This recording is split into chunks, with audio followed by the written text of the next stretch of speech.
ప్రేక్షకులందరికీ కూడా ఆ యొక్క లలితా అమ్మవారి యొక్క అనుగ్రహం పరిపూర్ణంగా కలగాలని మనస్ఫూర్తిగా కోరుకుంటూ మనం ఈరోజు చెప్పుకోబోయేటువంటి టాపిక్ ఏమిటి అంటే, ప్రతి లగ్నము వారికి మనకు మొత్తం 12 లగ్నాలు. 12 లగ్నాల్లో మీరు ఏ లగ్నంలో జన్మిస్తే మీరు చేసేటువంటి చిన్న చిన్న పరిహారాలు ఉంటాయి, చిన్నవి, చాలా ఈజీగా చేసుకునేవి.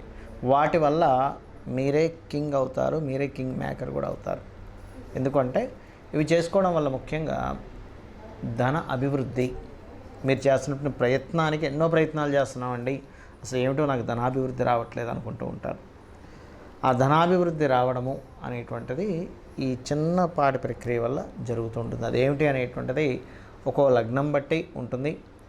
లగ్నం తెలియనటువంటి వారు రాశి నుంచి చూసుకోవచ్చు. రాశి సెకండ్ ఆప్షన్గా తీసుకుంటారు. ఎందుకంటే మనమేమిటి అంటే మన మనస్సు.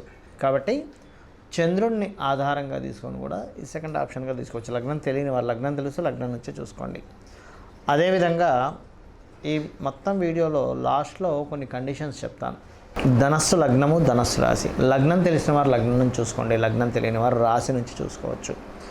ఈ లగ్నము రాశి ఏది తెలుస్తే అది చూసుకుంటూ మీరు అసలు ఫస్ట్ మీ పూర్వజన్మ కర్మని తొలగించేటువంటి పోర్ట్ఫోలియో ఏ గ్రహానికి, ఏ దేవత ఆరాధనకు వస్తుంది అంటే, లక్ష్మీ నృసింహస్వామి యొక్క ఆరాధన మీ పూర్వజన్మ కర్మని పూర్తిగా తొలగిస్తుంది. గుర్తుపెట్టుకోండి.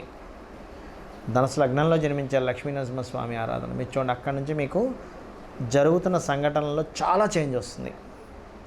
మరి ఫైనాన్స్ యాక్టివేషన్, మిమ్మల్ని మీరుగా కింగ్ అవ్వడం అని చెప్పాను కదా. కాబట్టి ఎలాగా ధనాభివృద్ధి ఎలా జరుగుతుంది చూసుకున్నట్లయితే, మీరు శుక్రగ్రహము, శుక్ర భగవానుడి దగ్గర, శుక్రగ్రహం దగ్గర మరియు బుధగ్రహం దగ్గర, శుక్ర బుధ ఆది శనివారాలు గుర్తుపెట్టుకోండి. ఈ 4 రోజులు నూనెతో దీపారాధన చేయండి. అది కొబ్బరి నూనె అయినా పర్లేదు, నువ్వుల నూనె అయినా పర్లేదు, లేదా మనకి అష్టమూలికా తైలం దొరుకుతుంది, అదైనా పర్లేదు. వీటితో దీపారాధన చేయండి. చక్కగా ముందుగా వాటిని శుభ్రంగా కడిగి తుడిచి పసుపు కుంకుమ అలంకరణ చేసి దీపారాధన చేసి, మీకు తోచినటువంటి బెల్లము కావచ్చు, మిశ్రీ కావచ్చు, ఒక పండు కావచ్చు, మీరు వండినటువంటిది ఏదైనా చక్కటి పదార్థం, తీపి పదార్థం కావచ్చు, నైవేద్యంగా పెట్టవచ్చు. ఇది మీకు ఖచ్చితంగా ధనపరంగా యాక్టివేట్ చేస్తుంది. 100% యాక్టివేట్ చేస్తుంది, అందులో ఎటువంటి సందేహం లేదు. ఇక్కడ ఏంటంటే జ్యోతిష్ శాస్త్రంలో మీకు ఎన్ని తెలివితేటలు ఉన్నా, ఎంతున్నా బ్లాకేజెస్ అవుతూ ఉంటాయి. అరే ఇంత సంపాదించారంటే అక్కడ బ్లాక్ అయిపోయింది అంటూ ఉంటారు. మరి దాన్ని ఎలా తీయడం ఎలాగా అని చెప్పి చూసినట్లయితే, ఇక్కడ శనగలు ఉంటాయి. శనగలు తీసుకోండి. 1 కేజీ శనగలు, ఎల్లో కలర్ క్లాత్, కేజీ కందులు, రెడ్ కలర్ క్లాత్ అంటే ఇక్కడ బ్లౌజ్ పీస్ అయినా, టవల్ అయినా, లేనట్లయితే మీరు ఏదైనా ఒక పంచ అయినా సరే ఇవ్వవచ్చు. మీకు దగ్గరలో దత్తాత్రేయ ఆలయం కానీ, నరసింహస్వామి ఆలయం కానీ, దక్షిణామూర్తి ఆలయం కానీ, లేకపోతే స్కందుని యొక్క ఆలయం కానీ ఉన్నట్లయితే ఆ ఆలయంలో ఉన్న పురోహితుడికి ఇవ్వండి. ఒకవేళ లేదండి, దొరకటం లేదు, నార్మల్గా ఏదైనా శివాలయం, విష్ణు ఆలయాల్లో కూడా ఇవ్వచ్చు. బట్ సెకండ్ ఆప్షన్ అది. ఆ ఆలయాల్లో ఈ దానాన్ని మీరు వారానికి ఒకసారి ఇస్తారా, మీ ఓపికను బట్టి, నెలక, 2 నెలక, 3 నెలక ఇస్తూ ఇదేమవుతుందంటే, మీకు పూర్వజన్మలో చేసినటువంటి కర్మ ఏదైనా అడ్డుపడుతుంటే మీకు ధనం రావడానికి దాన్ని క్లియర్ చేస్తుంది, ఖచ్చితంగా పనిచేస్తుంది ఇది. అలాగే వీటితో పాటు మీరు ఇంట్లో మనం ఎంత దానాలు, ధర్మాలు, స్తోత్రాలు చదువుతున్నప్పటికీ కూడా మీరు ఓం స్కందాయ నమః అదేవిధంగా అంటే చేస్తూ ఉండాలి.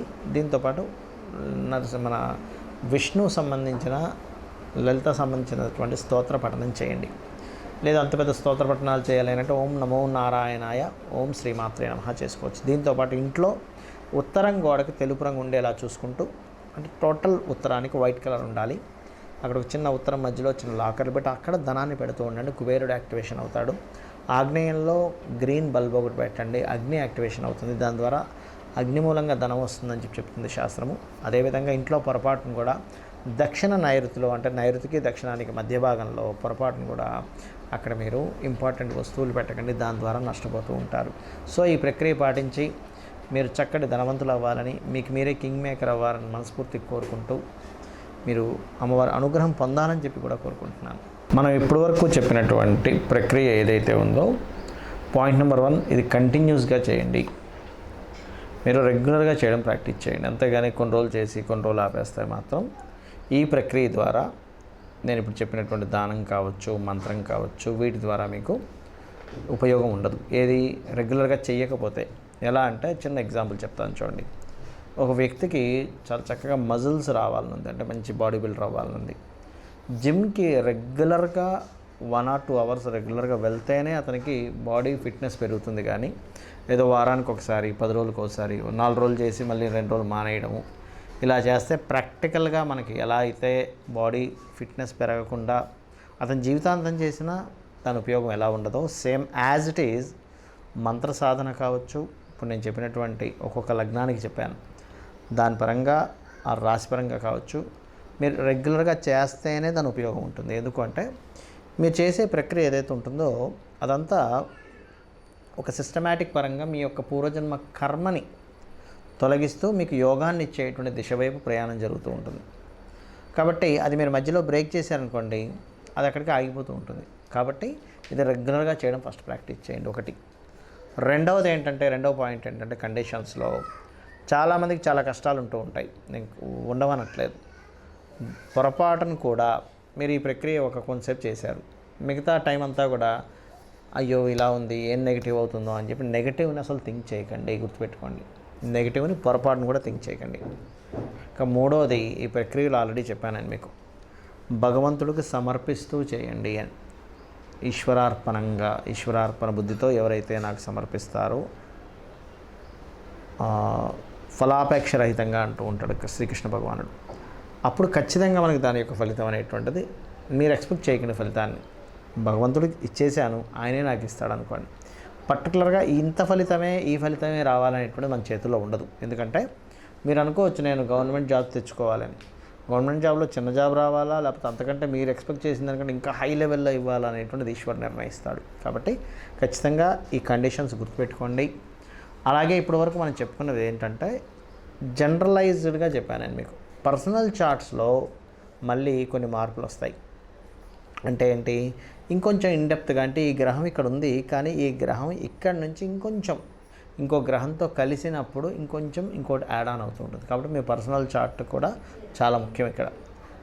అయితే ఇప్పటివరకు మనం చెప్పుకుంది పర్సనల్ చార్ట్లు ఉన్నా లేకపోయినా ఈ లగ్నం వారికి, ఈ రాశి వారికి ఇది చేసుకోవచ్చు. అయితే పర్సనల్ చార్ట్ ఎలా తెలుసుకోవాలి అంటే మీ యొక్క తేదీ, నెల, సంవత్సరము, సమయము, ప్రాంతము కూడా చాలా ముఖ్యం. సమయము, ప్రాంతం వల్ల మీ లగ్నం తెలుస్తుంది. లగ్నాన్ని బట్టి మీరు ఏ దిశలో ప్రయాణం చేస్తే, అంటే మీరు ఏ మార్గాన్ని ఎంచుకుంటే లైఫ్లో ఎదుగుతారనేటువంటిది తెలుస్తుంది. మీ ధనాధిపతిని బట్టి మీకు ఏ మార్గాల్లో ధనయోగం ఉంది, మీ యొక్క ప్రయత్న భావాన్ని బట్టి మీరు ఏ రకంగా ప్రయత్నం చేస్తే బాగుంటుంది, మీ సిబ్లింగ్స్ ఎలా ఉంటుంది, అదేవిధంగా మీరు ఏ దిశలో ఉంటే, అంటే గృహంలో తూర్పు, పడమర, ఉత్తర, దక్షిణాల్లో ఏ దిశలో ఉంటే మీకు బాగుంటుంది అనేటువంటిది ఉంటుంది. అదేవిధంగా ఇక్కడ సంతానం విషయాలు కావచ్చు, పూర్వజన్మ కర్మ కావచ్చు, వివాహ జీవిత భాగస్వామి లేదా పార్ట్నర్స్ విషయం కావచ్చు, మీకు లైఫ్లో టర్నింగ్ పాయింట్స్ కానివ్వండి, అదేవిధంగా హైయర్ ఎడ్యుకేషన్లో ఎందుకు ఆటంకాలు కలుగుతున్నాయి, వృత్తి వ్యాపార విషయాల్లో, అంటే వృత్తినిచ్చే ప్లానెట్ ఒకటి ఉంటుంది, పర్టికులర్గా వ్యాపారాన్ని ఇచ్చే ప్లానెట్ ఉంటుంది. ఆ రెండిట్లో ఏది బలంగా ఉంది, దాన్ని బట్టి జాబ్ చేస్తే బాగుంటుందా, వ్యాపారం చేస్తే బాగుంటుంది. ఒకవేళ వ్యాపారం చేస్తే ఏ వ్యాపారం చేస్తే మీకు కలిసి వస్తుంది, అది ఎప్పటి నుంచి ప్రారంభిస్తే బాగుంటుంది, లేదా మీ పేరు మీద చేస్తే బాగుంటుందా, లేకపోతే మీ ఇంట్లో వాళ్ళ పేరు మీద చేస్తే బాగుంటుంది, వాళ్ళకి అది మరి యోగిస్తుందా లేదా, ఇటువంటివన్నీ కూడా మీ జన్మ జాతకాలు ఉంటాయి. కొంతమందికి ఇక్కడ ఉండకుండా విదేశాలకు వెళ్తే బాగుంటుంది, అలాంటి వాళ్ళకి విదేశీ ధనయోగాలు ఉంటాయి. అలా ఉన్నప్పుడు అది తెలుసుకోకపోతే ఏమవుతుందంటే మన జీవితం అంతా ఇక్కడే అయిపోతుంది, వెళ్ళరు, దాని ద్వారా వాళ్ళు సక్సెస్ అవ్వలేకపోతుంటారు. కాబట్టి ఇవన్నీ మీరు తెలుసుకొని ఆ అమ్మవారి అనుగ్రహంతో, నవగ్రహాల అనుగ్రహంతో మీరు సక్సెస్ పొందాలని మనస్ఫూర్తిగా కోరుకుంటూ శ్రీమాత్రే నమః.